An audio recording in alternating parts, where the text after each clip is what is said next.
പരിശുദ്ധ റൂഹായിക്ക് സ്തുതി. ആദ്യതലെന്നും നയിക്കുന്നതിന് ആമീൻ.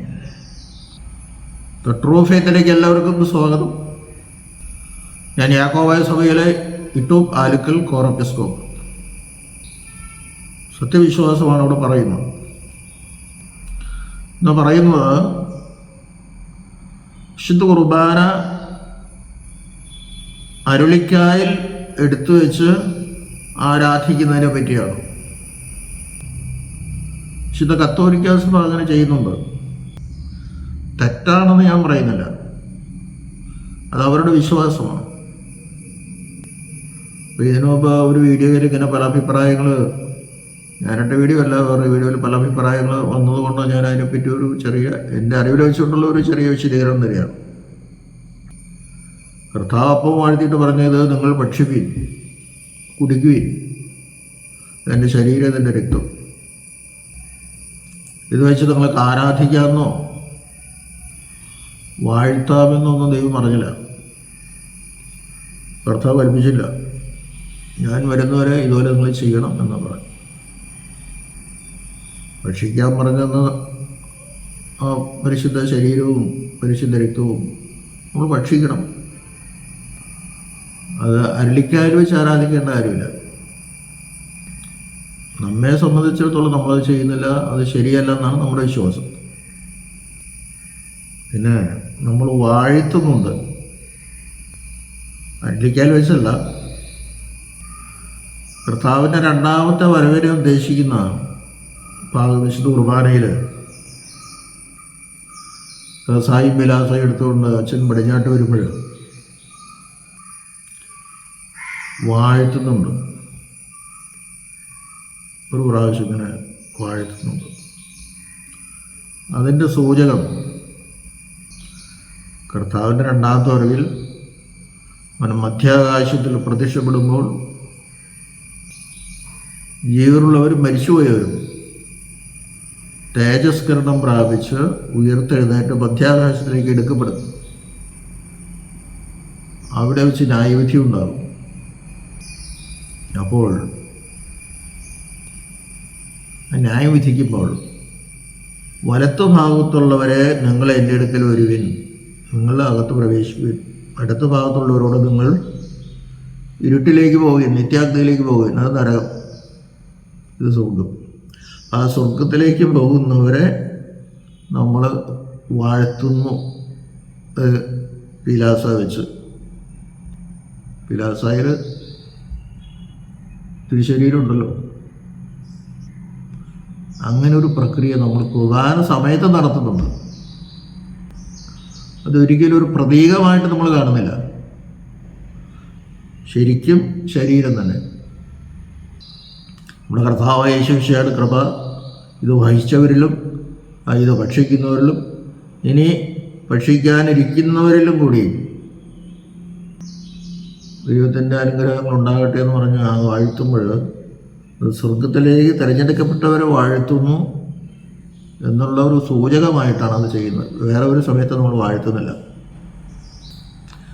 ഈ വാഴ്ത്തുമ്പോൾ പറ്റുന്നത് പ്രതീകമായിട്ട് മാറും. അരളിക്കായൽ വെച്ച് കുർബാന അത് വെച്ചിങ്ങനെ വാഴ്ത്തുമ്പോൾ അത് പ്രതീകമായിട്ട് മാറും. അത് വലിയൊരു അപരാധമാണ്. നമ്മളിപ്പോൾ കുരിശെടുത്ത് വാഴ്ത്തുമ്പോൾ കുരിശൊരു പ്രതീകമാണ്, കർത്താവിൻ്റെ ഒരു പ്രതീകമാണ്. എന്നാൽ ഈ തിരുശരീരത്തിലുള്ള പ്രതീകമല്ല, അത് സാക്ഷാൽ രക്തവും സാക്ഷാൽ ശരീരവുമാണ്. അങ്ങനെ വാഴ്ത്തിയാൽ അത് വലിയൊരു അബദ്ധത്തിലേക്കാണ് നാം ചെന്നേരുന്നത്. ഒരിക്കലും അതിനെ ഒരു പ്രതീകമായിട്ട് നമ്മൾ മാറ്റരുത്. അങ്ങനെ കർത്താവ് കൽപ്പിച്ചിട്ടുമില്ല, ആരാധിക്കാൻ പറഞ്ഞിട്ടില്ല. നമ്മളിപ്പോൾ വിശുദ്ധ കുർബാന ഒരു ദിവസത്തേക്ക് സൂക്ഷിച്ച് വയ്ക്കുന്നുണ്ട്.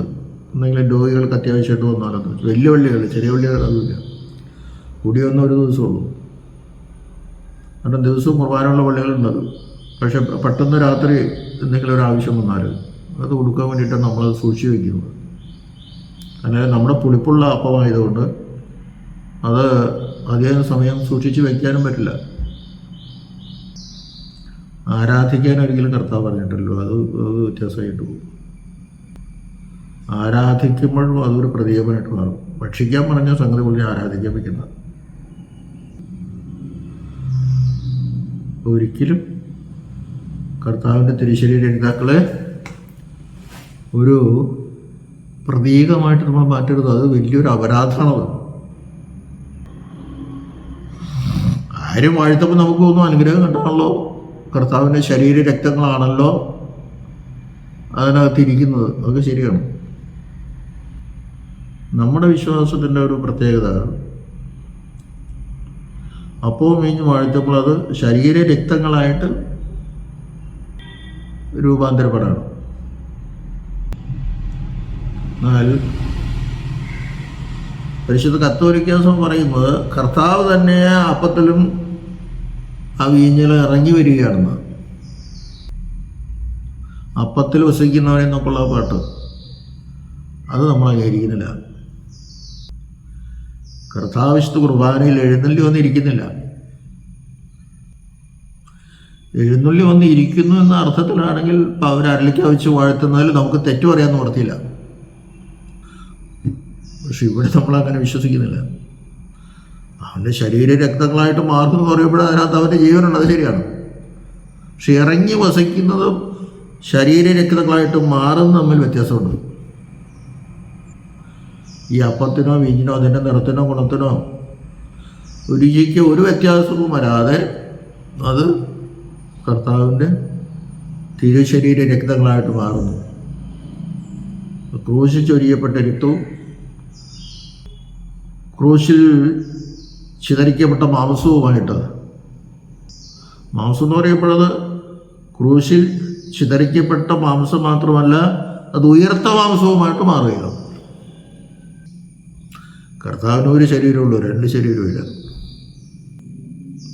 നല്ല രക്തം മുഴുവൻ ക്രൂശിൽ ഊറ്റി നമ്മെ രക്ഷിക്കാൻ വേണ്ടിയിട്ട് നമ്മുടെ പാവത്തിൻ്റെ ബഹുത്വ നിമിത്തം ഒരു രക്തത്തിൻ്റെ ഒരു അംശം പോലെ ആ ശരീരത്തിൽ ഇല്ലാത്തവണ്ണം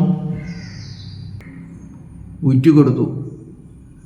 സാധാരണ കേട്ടോ, അങ്ങനെ ആയിരുന്നിരിക്കരുത്. പിതാവിനെ സമർപ്പിച്ച്, സാധാരണ ബലി സമർപ്പിക്കേണ്ട ആവശ്യത്തിൽ കർത്താവില്ലേ, പിതാവിനാണ് നമ്മൾ ബലി സമർപ്പിക്കുന്നത്. അതുകൊണ്ട് ഞങ്ങൾ നിനക്ക് നിന്റെ ഏകജാലം നിന്റെ വിശുദ്ധ വായിക്കും സ്തുതി സ്വതന്ത്രം വരയ്ക്കുന്നു എന്ന് പറയും. അപ്പോൾ ആ രക്തം ക്രൂശിൽ ചൊരിയപ്പെട്ട രക്തം തന്നെ മാംസം, ക്രൂശിൽ ചിതറിക്കപ്പെട്ട മാംസവും അതേസമയം തേജസ്കരിക്കപ്പെട്ട ഉയർത്ത ശരീരവും, ക്രൂശിൽ ചിതറിക്കപ്പെട്ട ശരീരവും അതേസമയം തന്നെ ഉയർത്ത ശരീരവും. ആ ജീവനുള്ള ശരീരമാണ് നമ്മൾ ഭക്ഷിക്കുന്നത്, ജീവനുള്ള രക്തമാണ് നമ്മൾ ഭക്ഷിക്കുന്നത്. രക്തത്തിലാണ് ജീവൻ നിലനിൽക്കുന്നത്. ഞാൻ നേരത്തെ പറഞ്ഞു, വീഞ്ഞും അപ്പവും വീഞ്ഞും വാഴ്ത്തപ്പെട്ട കർത്താവിൻ്റെ ജീവൻ പ്രവേശിക്കുന്നുണ്ട്. പക്ഷെ കർത്താവ് തന്നെ ഇറങ്ങി വന്ന് അതിൽ വസിക്കുന്നു എന്ന ചിന്ത നമുക്കില്ല. അതുകൊണ്ട് നമ്മളത് പ്രതീകമായിട്ട് വാഴ്ത്തുന്നില്ല. അങ്ങനെ ഒരു രീതി നമുക്കില്ല. പ്രദക്ഷിണത്തിനൊന്നും പോകുമ്പോഴൊന്നും അരളിക്കാരും വിശുദ്ധ സ്ലീവ വയ്ക്കുന്നു എന്നല്ലാതെ വേറൊന്നും അതിനകത്ത് വയ്ക്കാം. ആകയാൽ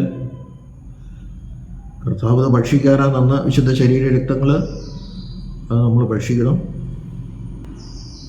അത് ആരാധിക്കാനുള്ളതല്ല. അതുകൊണ്ട് വാഴ്ത്തിയാൽ അത് പ്രതീകമായിട്ട് മാറുകയും ചെയ്യും എന്ന് നാം മനസ്സിലാക്കുക.